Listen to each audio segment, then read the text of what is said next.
इंसान कभी किसी का गुलाम बन के नहीं रहना चाहता, पर वो ये जरूर चाहता है कि कोई हो जो उसकी सारी इच्छाएं पूरी करे। सुखविंदर एक बहुत ही साधारण सा आदमी, जिसकी एक फैमिली है, बीवी है, 2 बच्चे हैं, शहर में एक अच्छी नौकरी है।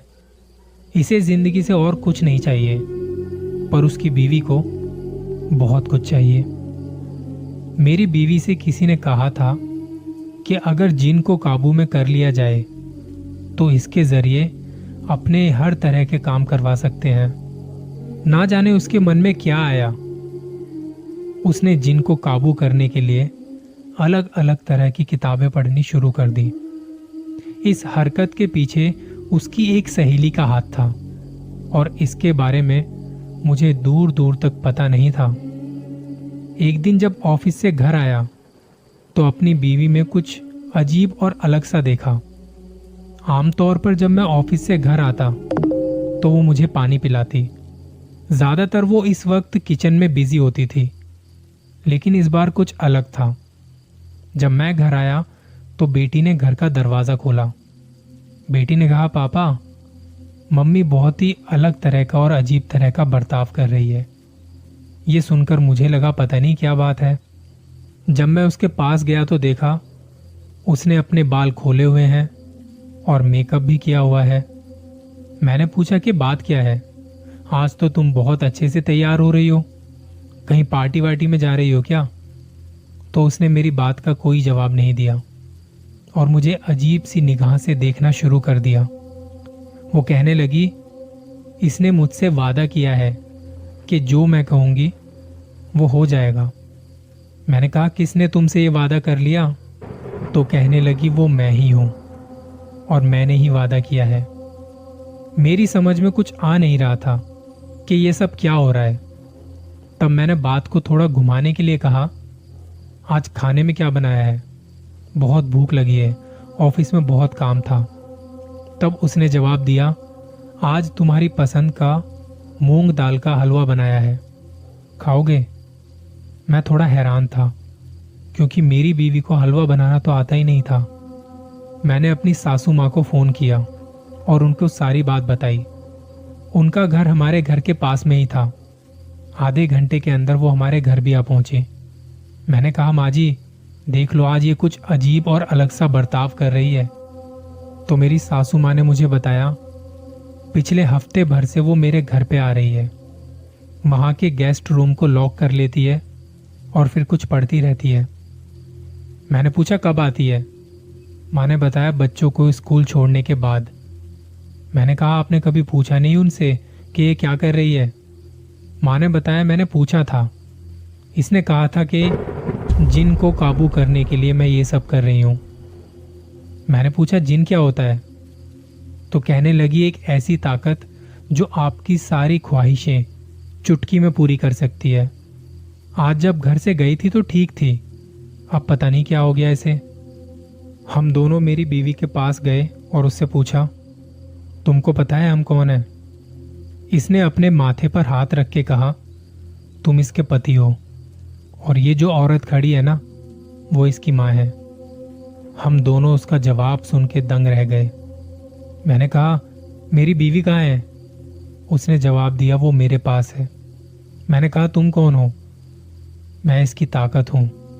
हम दोनों सर पकड़ के वहीं बैठ गए कि अब क्या करें, क्योंकि जो होना था वो शुरू हो चुका था। मैं माँ जी के जाने का इंतजार करने लगा कि ये जाएं तो मैं कुछ सोचूं। मैंने उन्हें समझाया, कहा कि आप घर जाइए, रात काफी हो चुकी है। मेरी दोनों बेटियां मुझसे सवाल करने लगी, पापा मम्मी को क्या हो गया? मैंने कहा, कुछ नहीं, तुम दोनों परेशान मत हो, भगवान सब ठीक कर देगा। पीछे से मेरी बीवी की आवाज आई, हाँ, सब ठीक हो जाएगा। अब मेरी ताकत बढ़ चुकी है, मैं कुछ भी कर सकती हूँ। उसकी आवाज सुन के मैं और भी ज्यादा परेशान हो गया। मैं डर भी गया था। मैंने घर के छोटे से मंदिर में जाके पूजा की। मैं मंदिर के सामने बैठा रहा, उन्हें अपने घर के हालातों के बारे में सब बता रहा था। मुझे मेरी बीवी की आवाज सुनाई दे रही थी। वो कुछ बड़बड़ाए जा रही थी। उसकी आवाज़ सुन के बच्चे डर गए थे। वो अपने कमरे में चले गए। मैं मंदिर के सामने बैठा बैठा रो रहा था। भगवान, अब आप ही कुछ मदद कीजिए। मेरी बीवी की गलतियों को माफ़ कर दीजिए। उसने ये सब ज़रूर किसी की बातों में आके किया है। मैं वहीं बैठा रहा। थोड़ी देर में मुझे उसकी आवाज़ सुनाई देनी बंद हो गई। मुझे लगा कुछ तो बात है। जाके देखा तो वो बेहोश पड़ी थी। उसे उठाया और पानी पिलाया। मुझे देखते ही बोली, आप कब आए? मैंने कहा, तुम्हें क्या हुआ? ठीक हो ना? मैं तो ठीक हूँ, मुझे क्या होगा? खाना खाया आपने? मैंने कहा, नहीं। उसने पूछा, आप इतनी देर मंदिर वाले कमरे में क्या कर रहे थे? उसकी इस बात का मैंने जवाब नहीं दिया। वो उठी और किचन में गई। कहा कि आज मुझे पता नहीं क्या हो गया, मैंने खाना भी नहीं बनाया। और ये मूंग दाल का हलवा किसने बनाया है? मैंने कहा, मैं लेके आया हूँ, रहने दो, कुछ मत बनाना। बच्चों ने समोसे खा लिए हैं, मैं भी सोने जा रहा हूँ। आधी रात को फिर से कुछ पढ़ने की आवाज़ें शुरू हो गई। वो बस बड़बड़ाए जा रही थी। मैं उसके पास गया और उसे पूछा, क्या हो गया तुम्हें? उसने कहा, तुम चले जाओ। मैं अपने कमरे में आ गया। नींद तो पहले ही उड़ चुकी थी। फिर भी मुझे भरोसा था कि भगवान जी को सब बता दिया है, वो सब सही कर देंगे। रात भर मुझे उसकी बड़बड़ाने की आवाज़ आती रही।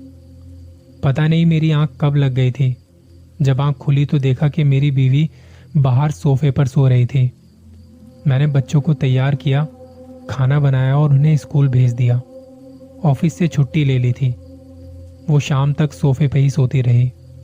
जब बच्चे स्कूल से वापस आए तो उन्होंने अपनी माँ को सोते हुए देखा।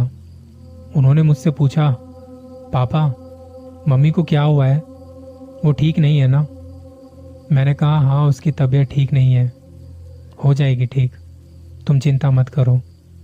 शाम के वक्त मंदिर में जाके मैंने दिया जलाया, पूजा पाठ किए।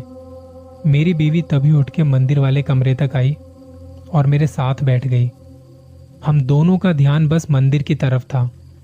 उसके अंदर से एक अजीब और अलग सी आवाज आने लगी, मैं जा रहा हूँ, मैं जा रहा हूँ और वापस नहीं आऊंगा। ये बोलते ही वो हिलने लगी। उसके शरीर में एक कंपन सा पैदा होने लगा। मैंने आंखें खोली और देखा तो उसका शरीर गर्म था। मैंने मंदिर से थोड़ी भभूत उठाई और उसके माथे पर लगा दी। एक चीख की आवाज के साथ उसका शरीर और जोर से हिलने लगा और तभी वो बेहोश हो गई। वो गिर पड़ी। मैंने उसे उठाया और बिस्तर पर लिटा दिया। बच्चों के लिए खाना बनाया, उन्हें खाना खिला के सुला दिया। बच्चे पूछ रहे थे, पापा, मम्मी ठीक है? मैंने कहा, हाँ, वो ठीक है, तुम सो जाओ, कल स्कूल भी जाना है। मैं अपनी बीवी के पास गया और उसे सोता हुआ देख लग रहा था कि हाँ, अब ठीक है। 2 दिन का थका मैं भी सो गया। आंखें बंद करते ही मुझे महसूस हुआ जैसे ऊपर वाला मुझसे कुछ कहना चाहता है। मुझे सुनाई दिया, मैंने इंसान को बहुत खूबसूरत जिंदगी दी है, उसे दिमाग दिया है, बुद्धि दी है, मगर इंसान अपनी दुनिया को जीतना चाहता है। वो खुद को सबसे ताकतवर बनाना चाहता है, चाहे इसके लिए उसे कोई भी कदम क्यों ना उठाना पड़े। तुम्हारी बीवी ने भी कुछ ऐसा ही किया है। एक जिन को गुलाम बनाने चली थी, जो कि नामुमकिन है। अपनी बड़ी बेटी को कहो कि 7 दिनों तक रोज पीर बाबा के यहाँ चादर चढ़ाए, दिया जलाए, सब ठीक हो जाएगा। जब वो ठीक हो जाए तो एक बात उसे जरूर समझाना, इंसान को अपनी मर्यादा में रहना है। कुदरत के कुछ नियम है, अगर उन्हें लांघने की कोशिश करोगे तो नुकसान तुम्हारा है। एकदम से मेरी आंख खुली। मैंने देखा तो मेरी बीवी बिस्तर पर ही थी। वो ठीक लग रही थी। वो उठी हुई थी। मैंने उसे मुस्कुराते हुए देखा और कहा, तुम आराम करो, खाना खाओगी? मैं बच्चों को स्कूल के लिए तैयार करता हूँ। ऑफिस से छुट्टी ले ली है, मुझे तुम्हारे साथ वक्त गुजारना है। थोड़ी देर में मेरी बीवी ने कहा कि मैं ठीक हूँ, आप जाइए दफ्तर। शाम को खाने में क्या खाएंगे? मैंने कहा, तुम नहीं चाहती मैं तुम्हारे साथ रहूं? उसने इस बात का जवाब नहीं दिया। मैंने कहा, अच्छा, थोड़ा राशन खत्म हो रहा है, मैं अभी जाके लाता हूँ। शाम का वक्त था। घर लौटा तो देखा कि बीवी किचन में थी। वो खाना बना रही थी। हम सब ने साथ में बैठ के खाना खाया और बच्चों को सुला के मैंने उससे बात करनी शुरू की, क्योंकि मुझे पता करना था। मैंने पूछा, तुम्हें कुछ याद है, क्या हुआ था? उसने डरते डरते बताया, मेरी एक सहेली है जो तंत्र पूजा करती है। उसने ही मुझे जिन को गुलाम बनाने के बारे में बताया था। ये क्रिया 40 दिनों की होती है, जिसके लिए एक अलग कमरा चाहिए था। उसके लिए माँ के घर के बारे में सोचा और तब मैंने ऐसा करना शुरू कर दिया। शुरू के 4-5 दिन तो आराम से निकल गए, मगर छठे दिन से मुझे अजीब सा लगने लगा। मुझे मेरी सहेली ने पहले ही बता दिया था कि जब तुम ये करोगी तो तुम्हें बहुत सारी चीजें नजर आएंगी जो तुम्हें डराएंगी, धमकाएंगी। इनसे बिल्कुल भी नहीं डरना है, और जो तुम कर रही हो उसे छोड़ना मत। तुम करती रहना, पढ़ती रहना। और छठे दिन ही मुझे मेरे जैसा इंसान नजर आने लगा, जिसने कहा कि तुम जो चाहती थी वो हो गया है। मैं तुम्हारी परछाई तुम्हारे सामने हाजिर हूं। अब तुम ये सब करना बंद कर सकती हो। उसके कहते ही जैसे ही मैं बाहर आई, मुझे एक झटका सा लगा और मैं बेहोश होकर वहीं गिर गई। जब होश आया तब मैं कमरे से बाहर निकली और अपने घर आ गई। घर आने के बाद मुझे याद नहीं कि मुझे क्या हुआ था। मुझे लगता है मेरे दिमाग पर किसी ने कब्जा कर लिया था। सब काम उल्टे सीधे हो रहे थे और मैं चाह कर भी कुछ नहीं कर पा रही थी जो मैं करना चाहती थी। इसके बाद मैंने बीवी को वो बातें बताई जो उसे पता नहीं थी, जिन्हें सुनकर वो कांप गई, रोने लगी। मैंने कहा, तुम्हें क्या जरूरत थी इन सब चीजों में पड़ने की? जो काम हमारा नहीं है वो हमें कभी नहीं करना चाहिए। धीरे धीरे वो अब ठीक होने लगी। मेरी बेटी वो काम करती गई जो मैंने उसे कहा था। हम इंसानों की दुनिया इतनी खूबसूरत है, तो हम क्यों किसी और की बातों में आके ऐसे गलत कदम उठा लेते हैं? वो दुनिया उनकी है और हमें उसमें दखल अंदाजी नहीं करनी चाहिए।